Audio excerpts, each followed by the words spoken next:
दोस्तों, बाइबल में कुछ ऐसे लोग हैं जिनके जीवन के लिए परमेश्वर की बहुत बड़ी योजना थी, परंतु उनकी अपनी गलतियों, अवज्ञा और कमजोरियों की वजह से वो योजना पूरी तरह पूरी नहीं हो पाई।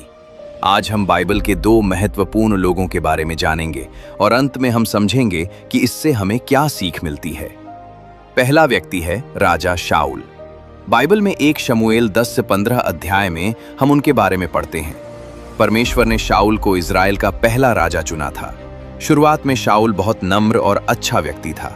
परमेश्वर ने उसे आशीष दी और लोगों का नेतृत्व करने की जिम्मेदारी दी। लेकिन धीरे धीरे शाऊल बदलने लगा।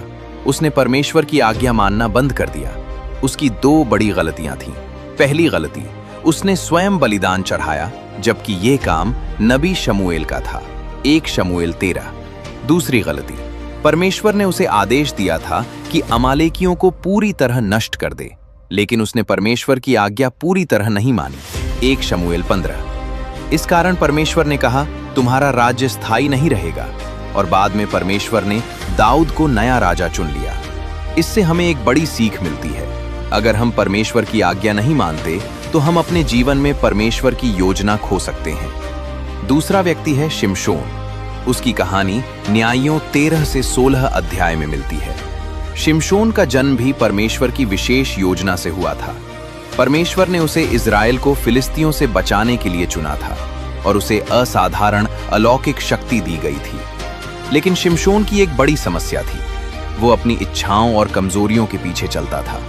उसने बार बार गलत रिश्ते बनाए और सबसे बड़ी गलती तब हुई जब उसने दलीला को अपने बल का रहस्य बता दिया। इसके बाद क्या हुआ? फिलिस्तियों ने उसे पकड़ लिया, उसकी आंखें निकाल दी गईं और वो कैदी बन गया।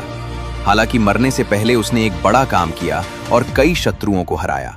लेकिन सच ये है कि उसका जीवन अपनी पूरी क्षमता तक नहीं पहुंच पाया। दोस्तों, राजा शाऊल और शिमशोन दोनों के जीवन से एक बहुत महत्वपूर्ण शिक्षा मिलती है।